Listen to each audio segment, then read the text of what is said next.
Live from New Delhi, you're watching DD India, India's voice to the world. I'm Shubhendu Ghosh. Our headlines. India's Prime Minister Narendra Modi says that 9 years of political stability has given new momentum to reforms and development in an interview with news agency PTI. Delhi gears up for the G20 Summit as full dress rehearsals continue and preliminary meetings begin in Haryana. Thousands protest in Israel against Gamon's judicial overhaul for the 35th consecutive week. And in sports, India wins the Men's Hockey Asia Cup 2023.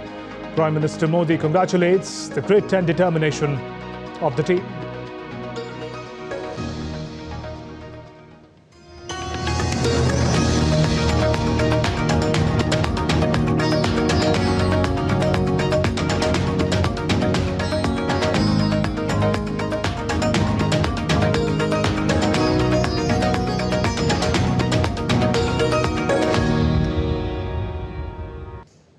India's Prime Minister Narendra Modi has highlighted that the country's G20 presidency sowed seeds of confidence in the so-called third world nations.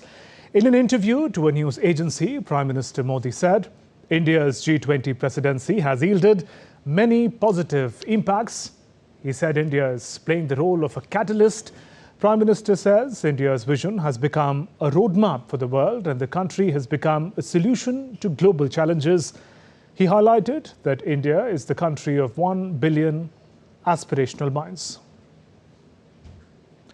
DD India correspondent Arun Sharma joins us with more updates. Arun, take us through the manner in which Prime Minister articulates India's leadership of the global south as far as G20 is concerned. Absolutely, Shubhendu. So Prime Minister Narendra Modi's interview to the news agency can be categorized into two important parts. Number one, Prime Minister Modi has highlighted India's growth story, the number of reforms undertaken by the Narendra Modi-led government, and also how the stability of the government has ensured that the reforms can be undertaken. And also how India's initiative, Prime Minister Narendra Modi's mantra of Sabka Saath, Sabka Vikas is now reverberating on the international platform, and how Prime Minister Modi is taking forward these initiatives on the global platform. But the big takeaways of the interviews are, as far as this interview is concerned, number one is about the debt crisis.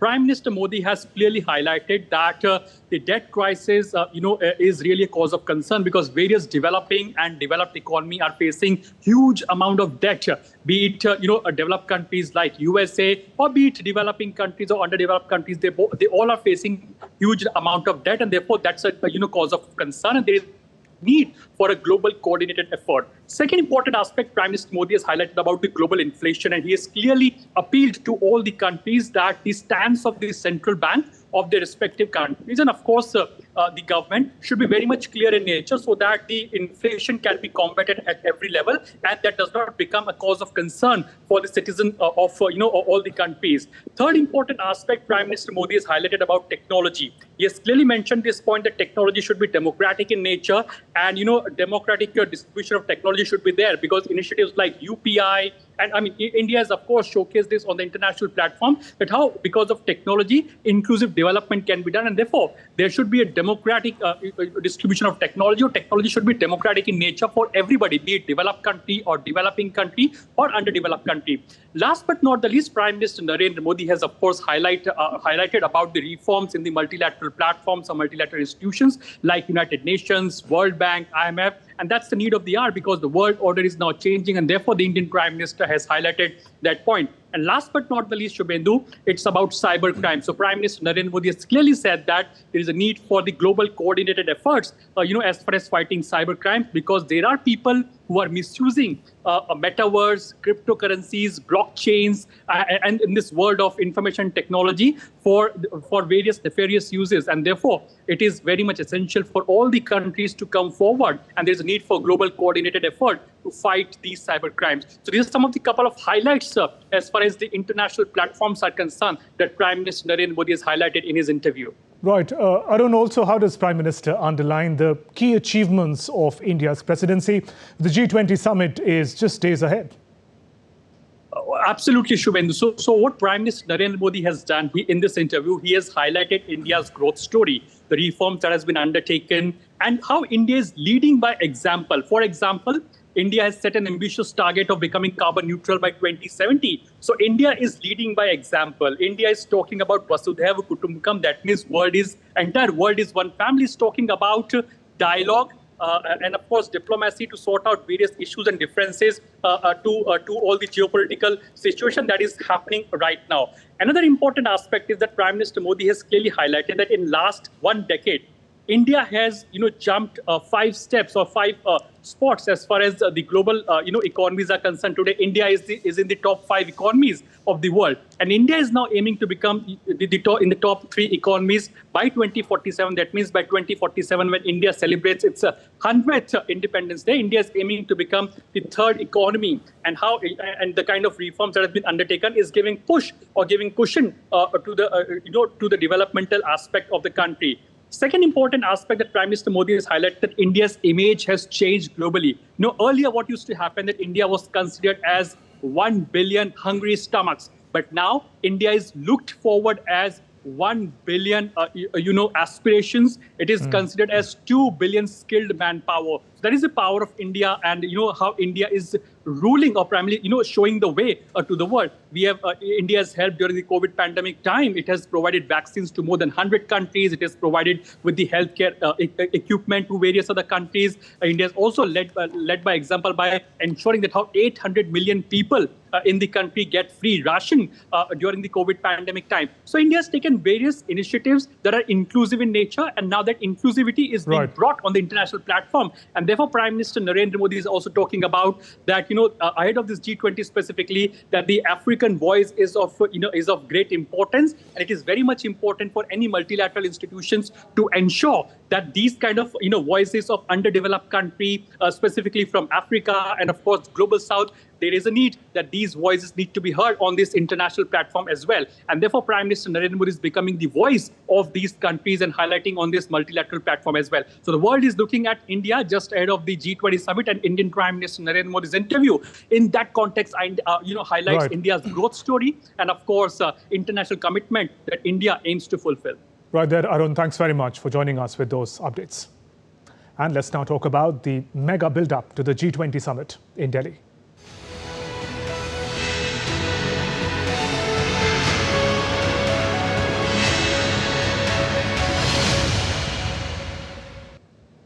And Delhi gears up for the G20 Summit. Full dress rehearsals are being conducted ahead of the upcoming event.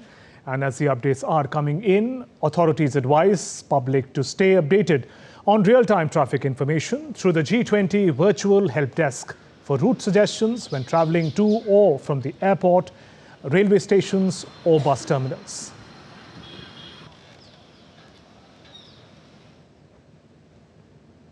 Now, the summit, which runs from September 8th to 10th, may cause inconvenience to residents in the Indian capital, Delhi.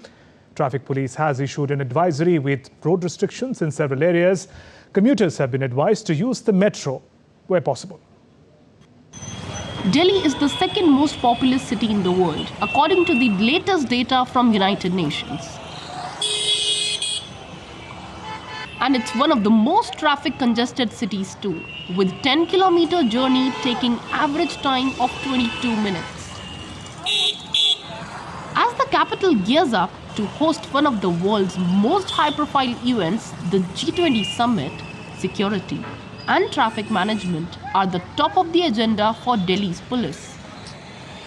In detailed traffic advisory, we will be giving you information about the various types of modes of transport available. The main summit venue is in New Delhi. So there will be restrictions in the NDMC area, or we call the New Delhi Police District, which will be a controlled zone in which the authorized vehicles or the identified visitors will be allowed.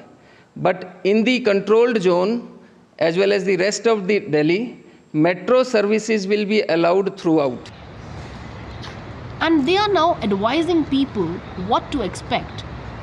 They have set up a virtual help desk to ensure smooth traveling during the summit. It will provide people with information about road closures, traffic flow and alternate routes. There will be no restrictions on traveling by metro except at the station next to G20 venue. We are setting up ambulance control room, ambulance assistant control room. In field also we have a traffic motorcycle riders who can guide for any green corridor movement. And we also have the special deployment at 20 places so that they can help any emergency movement of any ambulances. There will be no restrictions for medical staff or for the movement of ambulances and essential services like food and dairy products. During G20 Leaders Summit, school, colleges, government and private institutions to remain shut from 8th to 10th September. And with the true spirit of Vasudhaiv Kutumbakam, or I shall say, the world is one family, India is all set to create a milestone under its G20 presidency, and New Delhi has geared up to welcome G20 delegates. Kriti Vadhera for DD India. The fourth G20 Sherpa meeting is beginning in the North Indian state of Haryana. Sherpa meeting is the preliminary gathering of government representatives before the main G20 summit. Apart from the member countries, Sherpas and other delegates from invited nations will participate in the high-level meeting, which runs until September the 7th. And according to the United Nations, women and girls remain underrepresented in digital sector worldwide, from coding and creating to accessing services. The gap limits job opportunities, ability to improve their income. But in Venezuela, a unique project is helping to incorporate teenage girls into the world of science and technology. Our correspondent Mary Trina Mena continues our G20 special coverage. It's a once-in-a-lifetime opportunity for 17-year-old Gabriela Lopez. Today, she's learning how to fly a drone, but she's also learning about coordination and critical thinking. Gabriela is part of the STEAM Lab, a hands-on learning project exclusively for Venezuelan girls. We have had the opportunity to do many things I always wanted to do, like basic programming, working with drones. I have always been attracted to drones, but I never was able to have that access. The goal of the STEAM Lab is to reduce the digital gender gap in a country where the majority of citizens do not have reliable internet access or basic services like electricity.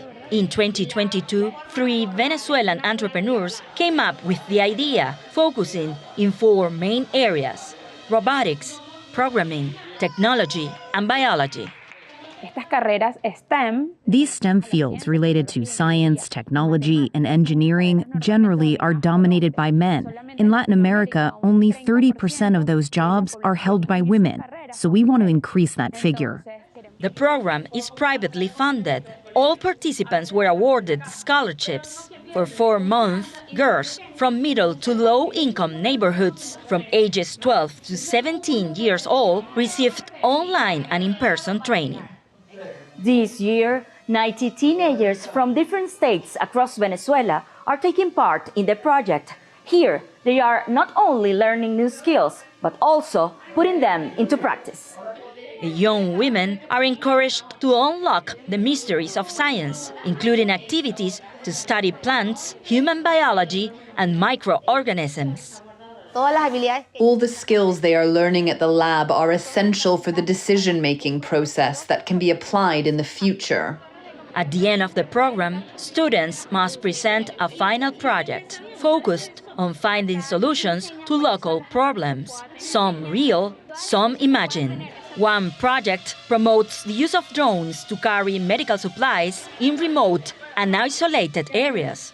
Another considers the development of a new vaccine to fight a future disease. But most importantly, the girls say they have learned about themselves.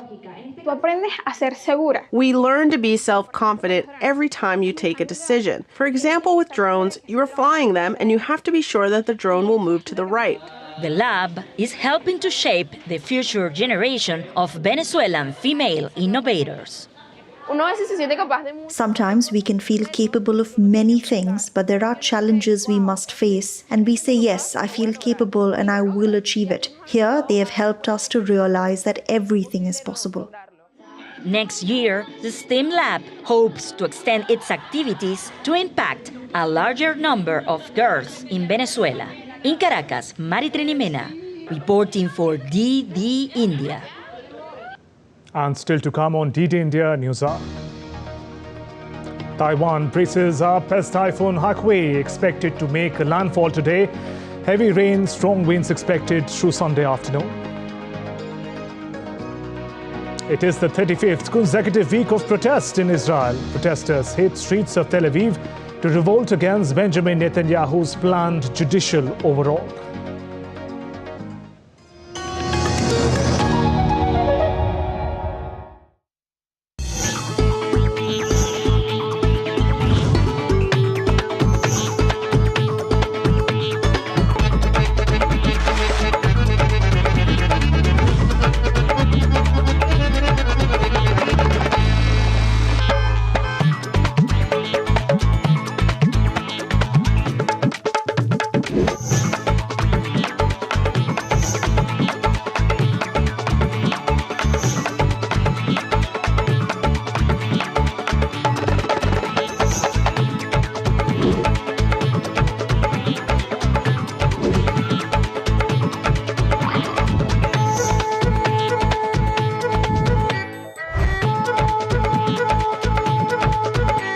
Welcome to Jaipur.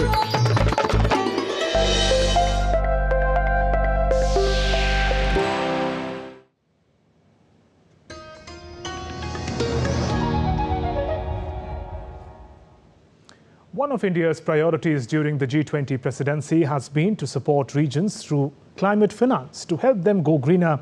DD India correspondent Jessica Taneja has more. In a poor village, untouched by electricity, miles away from the nearest town, children are learning, reading books under the glare of a lone street light. It was made possible because of this microgrid system. It helps provide clean, affordable and reliable electricity in remote areas where the main grid doesn't exist. Approximately 100 houses and 40 to 50 shops can be powered by this. It makes houses and markets independent of main electricity grids. The numbers tell a compelling story. The cost of solar energy plummeted by almost 80% in the last decade. It costs half the price of thermal energy. Offices in the national capital are also reaping the benefits of affordable and clean energy. We use a 60 kilowatt system. We supply the saved electricity units back to the government. We save approximately $6,000 each month in electricity bills. Although the country hopes to use 40% of its yearly energy from the sun, depending on it entirely for the long haul might run into some bumps. We need to invest in the technology because we are totally dependent on the imported material. So we need to invest in the technology so that in the next 10 to 15 years, we can be self-sufficient. For one village, it's a revolution that's come quickly. But this will be a generational shift from thermal power to solar, and that could be a long road ahead. Jessica Taneja for DD India. Continuing our coverage of the G20 Summit and our in-depth look at some of the member nations, let's take a look at another one of the leaders who make up the G20 club. Charles Michel is the president of the European Council. He was born in Belgium, studied law at the University of Brussels.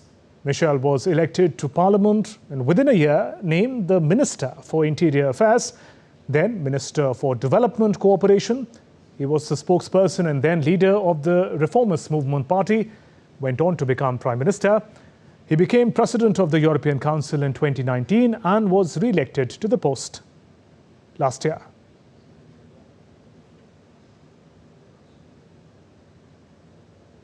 Returning to our series on previous G20 summits, today we look back at the Toronto gathering of the world leaders. The 2010 summit was important as member countries looked for strategies to grow their economies after the global financial crisis. Urvashi Kapoor has this report on what transpired. The fourth meeting of G20 leaders was held in Toronto in Canada.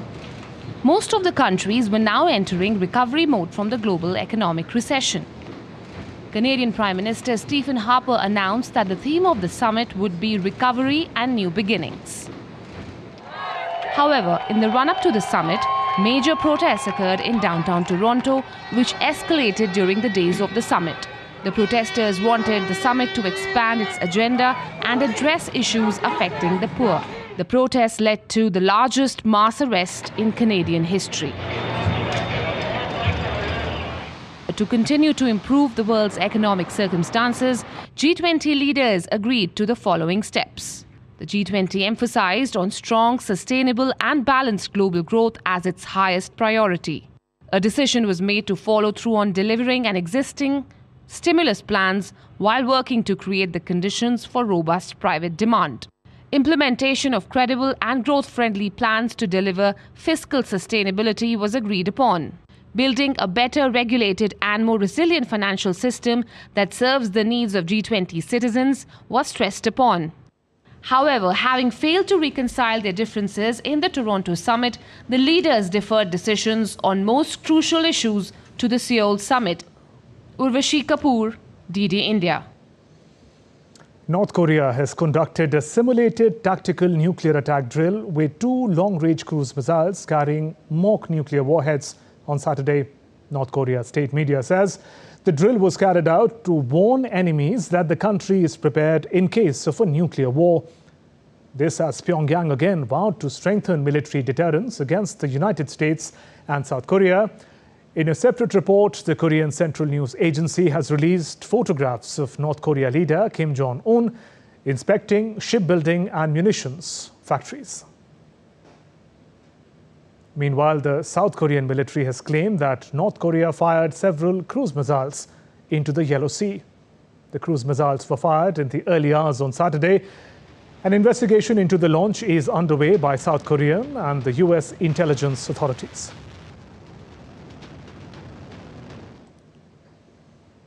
Tens and thousands of Israeli protesters took to the streets of Tel Aviv. Israelis have been protesting against Benjamin Netanyahu's planned judicial overhaul, and this is the 35th consecutive week when Israelis are again out on the streets. In August, Israel's Supreme Court began hearing the appeals linked to Netanyahu's judicial overhaul, which has moved country in an unprecedented domestic crisis. In Iraq, 3 protesters were shot dead, 14 were wounded during clashes on Saturday. The clashes broke out after days of tensions between ethnic groups in the northern Iraqi oil city of Kirkuk. The dispute centers on the building in Kirkuk that was once the headquarters for the Kurdistan Democratic Party, but which the Iraqi army has used as a base since 2017.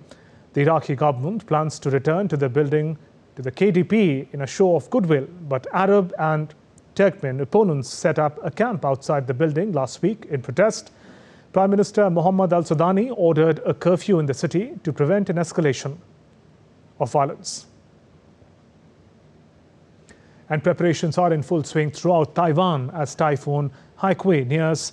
It is expected to make landfall late on Sunday afternoon and bring heavy rains and strong winds.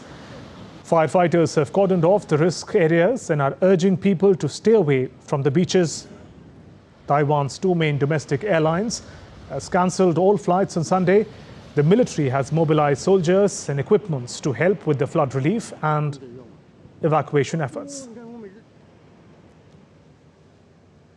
And Typhoon Saola made landfall on South China's Guangdong province on Saturday. The typhoon made its first landing on the southern coast of Guangdong's Zhuhai city, another on Hailing Island in Guangdong's Yangjiang city. It later weakened to a tropical storm. Following the weakening of the typhoon, production and life in Guangdong have returned to normal, with passenger train services, flights and ferries resuming. The United States President Joe Biden traveled to Florida on Saturday to survey Hurricane Idalia's relief efforts and comfort the victims of the storm. Biden visited the city of Live Oak, a town that was hard hit by the storm, and met the first responders and local officials there. The president also took stock of the houses with fallen trees on them. Briefing the media, Biden pointed to this year's extreme weather events and disasters, stressing on the impact of climate crisis. Nobody can deny the impact of climate crisis. Nobody intelligent can deny the impact of the climate crisis anymore. Just look around the nation and the world for that matter. Historic floods, intense droughts, extreme heat, deadly wildfires that have caused serious damage like we've never seen before. Just since being president, in 2.5 years, I've flown over more land burned to the ground as a consequence of wildfires than occupy the entire land of the state of Maryland, from down in New Mexico and Alabama all up into Montana and around. It's been devastating. Heavy rains and storms caused flooding across northern and western Spain after heat waves roasted the country throughout the summer. After the high temperatures of August, the country suffered torrential downpours, which is expected to persist until Monday. In an attempt towards progress, Ukrainian government has cracked down on business magnate Thor Kolomsky with huge political and economic clout in the country. The court ordered police custody for 2 months with bail condition of more than $13 million. Ior has been accused of fraud and money laundering and was under US sanctions since 2021. Meanwhile, Ukraine's President Volodymyr Zelensky thanked law enforcement bodies for their resolve in bringing long-running cases to justice. Of course, we will protect Ukraine and return freedom to our entire land. And each of us feels that this will be a Ukraine of different rules. The borders will be the same, democracy probably just as turbulent. Freedom one of the largest in Europe, as always, but certainly without the long-standing as usual regarding those who robbed Ukraine and put themselves above the law and any rules. And I thank the Ukrainian law enforcement officers for their determination to bring to a just outcome each and every one of the cases that have been hindered for decades. The law must work. It does, it will continue to do so.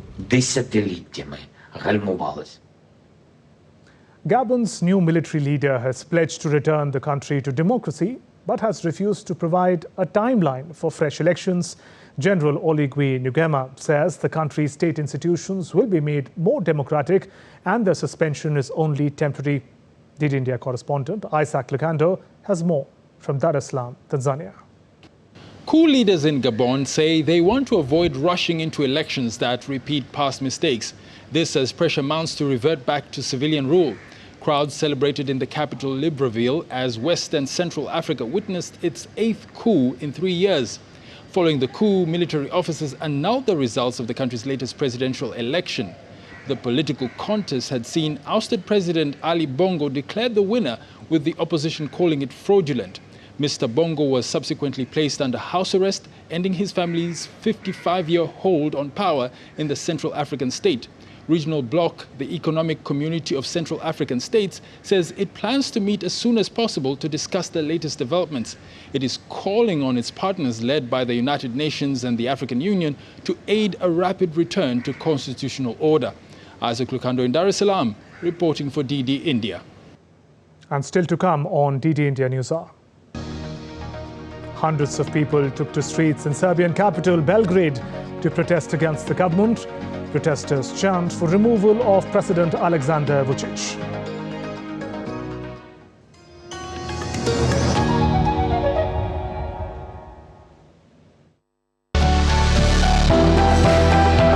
Turning crisis into opportunity, transforming ideas into action.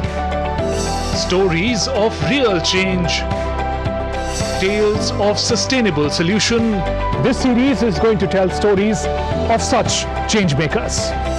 Watch Changemakers on DD India. Namaste India. Namaste land. Marhaban ila al-Hind. Zari India. Salam India. Namaste India. Namaskar Bharata.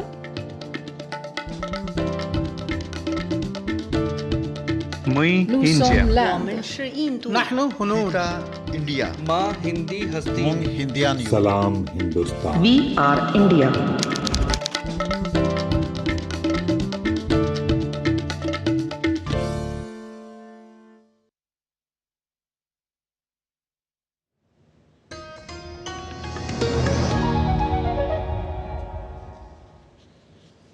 Welcome back. You're watching DD India News Hour. I'm Shubhendu Ghosh. Our headlines. India's Prime Minister Narendra Modi says 9 years of political stability gives new momentum to reforms and development in an interview with news agency PTI. Delhi gears up for the G20 Summit as full dress rehearsals continue and preliminary meetings begin in Haryana. Thousands protest in Israel against government's judicial overhaul for the 35th consecutive week.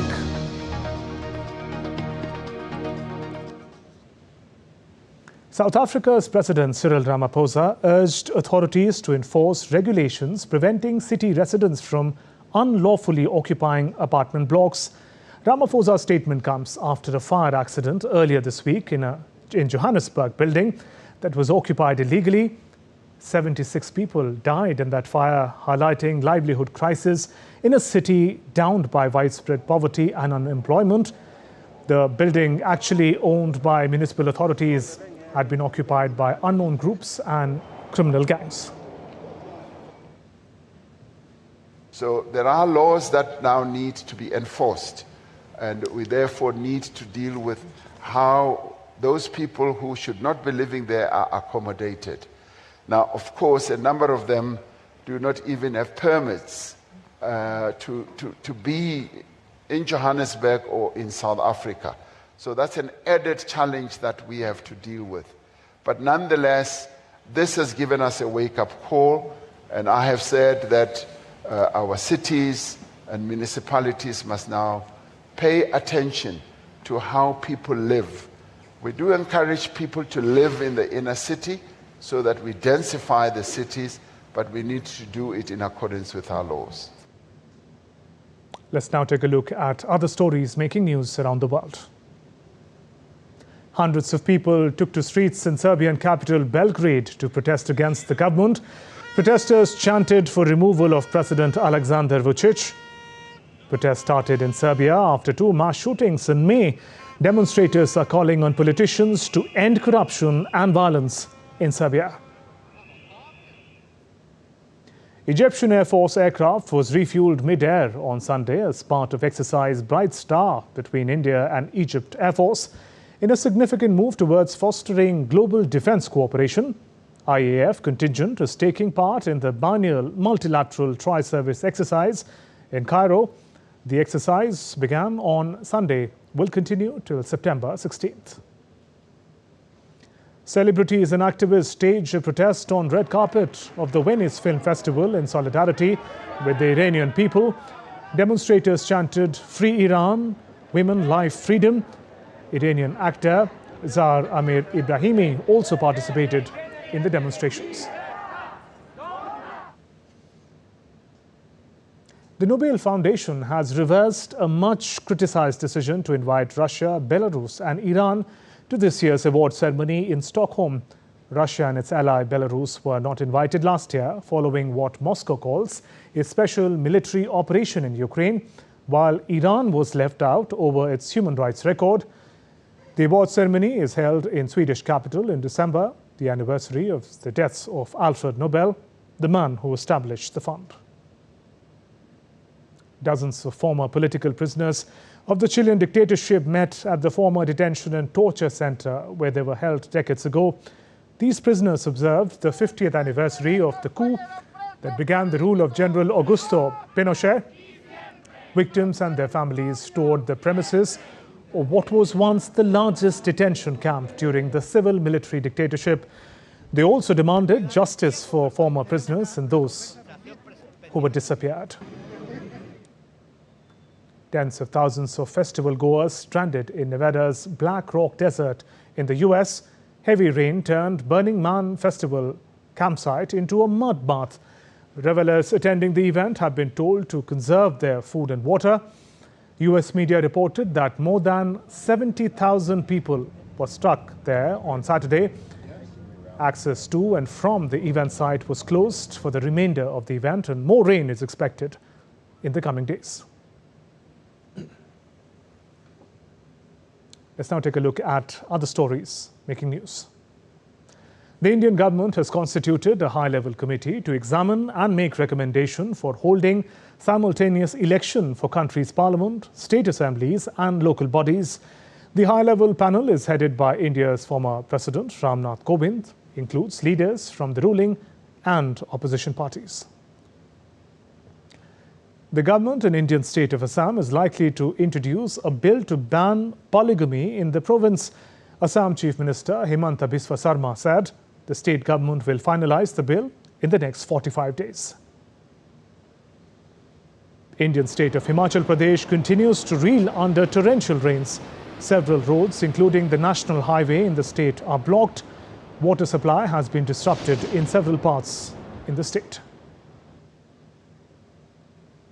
In a step towards inclusive society, a restaurant in Indore district of Madhya Pradesh has introduced Braille menu cards for the visually impaired customers. Gurkripa Restaurant launched this initiative in collaboration with Confederation of Indian Industry Young Indians Group, which brought out the original concept.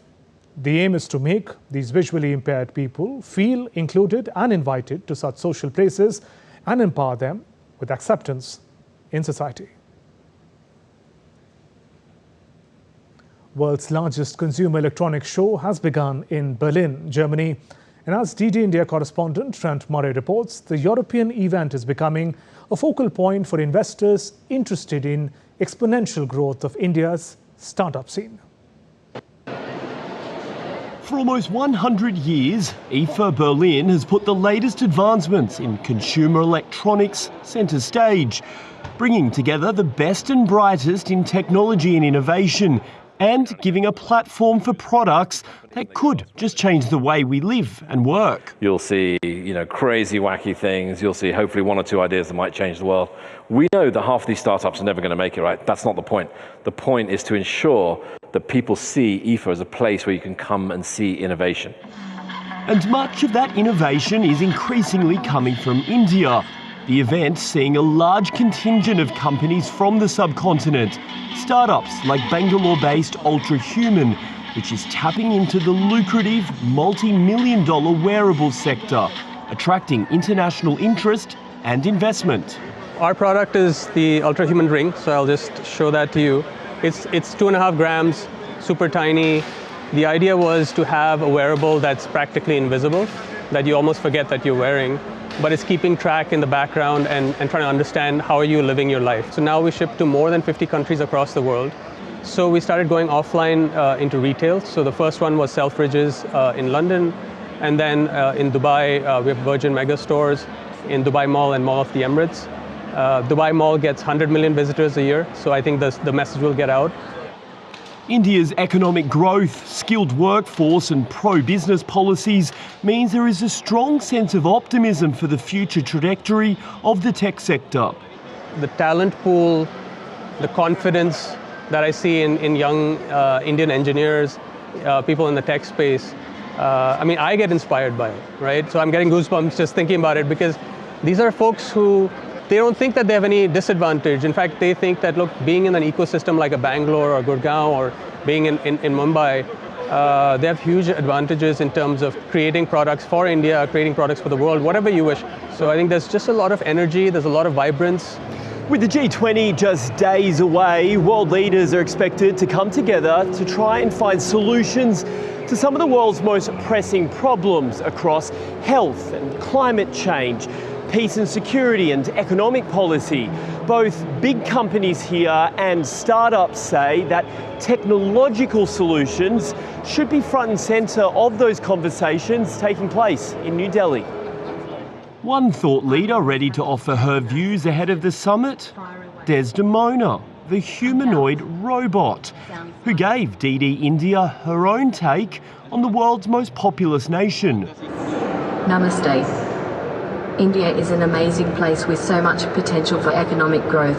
I'm excited to see what the future holds for India's economy. And what about the question of whether humans should welcome or worry about the changes that artificial intelligence could bring? I believe robots are here to help humans in many ways. We can help with tasks that are tedious, dangerous, or require precision. We can also provide a unique perspective that can lead to new and innovative solutions. Thank you very much for your answer. You're welcome. It's always a pleasure to chat about AI and robotics. While that contentious conversation will likely continue on whether AI will improve or impair the way we live, there is no questioning the disruption the technology is likely to bring across almost all sectors. And in the quest to further research and develop AI, India's growing economic might and track record of innovation means the country has a competitive edge in a field that will likely dominate the 21st century. Trent Murray in Berlin for DD India.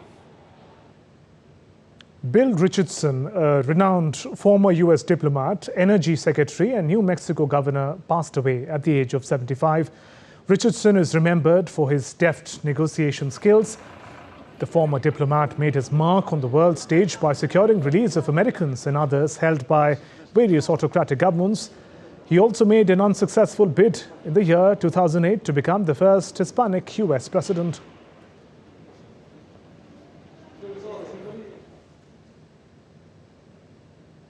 Illuminating the night sky, a meteor dazzled onlookers in various districts in Turkey as it passed by. Videos captured lively visuals of Meteor above the city of Erzurum and Gomshan province, lighting the sky in vivid shades of green and other colors.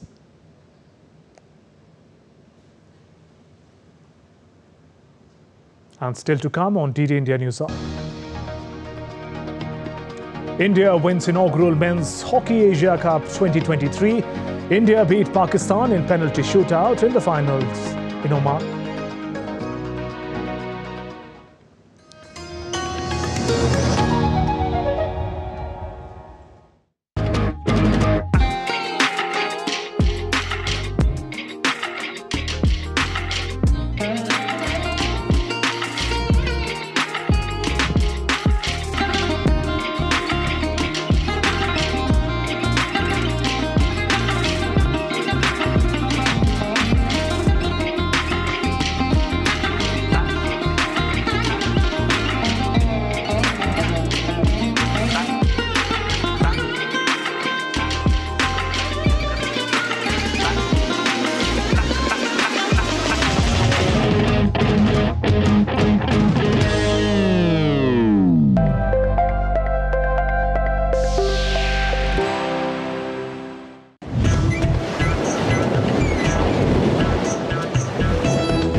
Welcome to Kumarakom, Kerala, God's own country.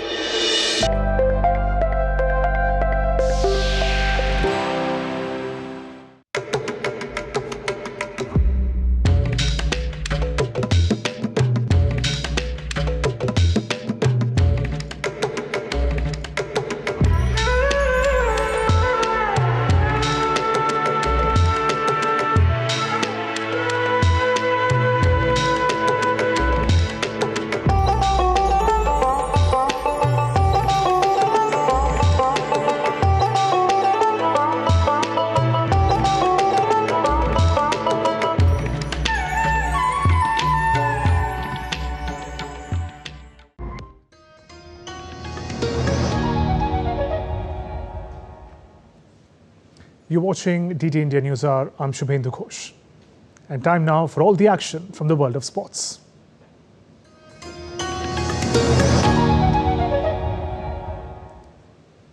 In the 2023 Asia Cup cricket, the much-awaited match between arch-rivals India and Pakistan was called off due to rains at the Palkele International Cricket Stadium in Kandy on Saturday. Bringing disappointment to fans, rain played spoil sport as it delayed the start of the Pakistan innings and eventually forced the match to be abandoned. The two sides met after a 4-year period of El Clasico of cricket.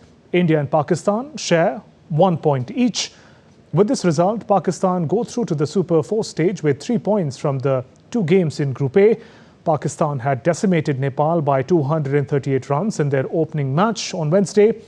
India will now compete against Nepal on 4th September in Palkele. Meanwhile, India won the inaugural Men's Hockey Asia Cup 2023. India beat Pakistan in the penalty shootout in the final in Salah, Oman on Saturday. Pakistan led 3-2 at half-time, but the men in blue managed to overcome and come back with a level score at 4-4 before the full-time whistle. In the shootout, Maninder Singh and Gurjot Singh scored for India, while goalkeeper Suraj Karkera saved the attempts of both players from Pakistan, Arshad Liaquat and Muhammad Murtaza. And Indian Prime Minister Narendra Modi congratulated the men's hockey team on their team's phenomenal victory at Hockey Asia Cup.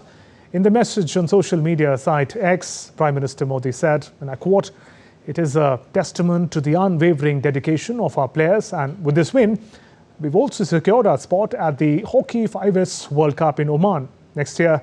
The grit and determination of our players continue to inspire our nation." And Union Minister for Youth Affairs and Sports Anurag Singh Thakur congratulated Indian men's hockey team for winning the inaugural Men's Hockey 5S Asia Cup 2023 in Oman.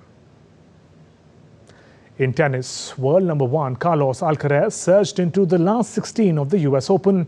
It was another stylish victory for the 20-year-old Spaniard who will face Italy's Matteo Analti in the 4th round on Monday. Russian 8th seed Andrei Rublev also scored his last 16th spot over Arthur Rinderknech of France. Rublev will play Britain's Jack Draper next. In women's tie, Belarusian player Arena Sabalenka beat Clara Breuil of France 6-1, 6-1 at the Louis Armstrong Stadium to advance to the 4th round of the US Open on Saturday. Jessica Pegula edged out Ukrainian Elena Svitolina to book her place in the 4th round, where she will face her compatriot Madison Keys. Ace footballer Cristiano Ronaldo celebrated his 850th career goal as Al Nassr secured 5-1 win against Al Hazm in the Saudi Pro League on Saturday. Ronaldo scored his 6th goal in the last 3 matches and claimed 2 assists, contributing to Al Nassr's 3rd straight victory in the league. Ronaldo is in the league's top scorer this season with 6 goals, 1 ahead of former Liverpool forward Sadio Mane.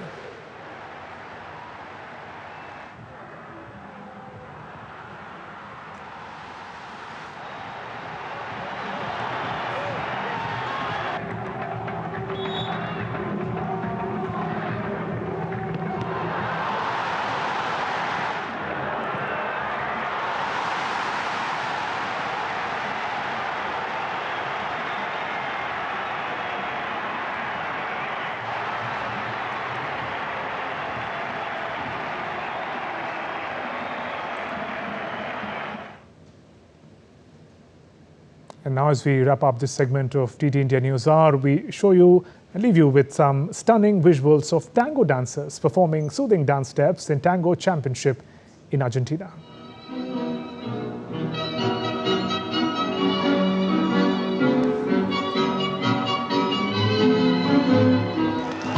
El aplauso para las parejas del centro del escenario, por favor. A tus caprichosos cedí y me pagaste con traición.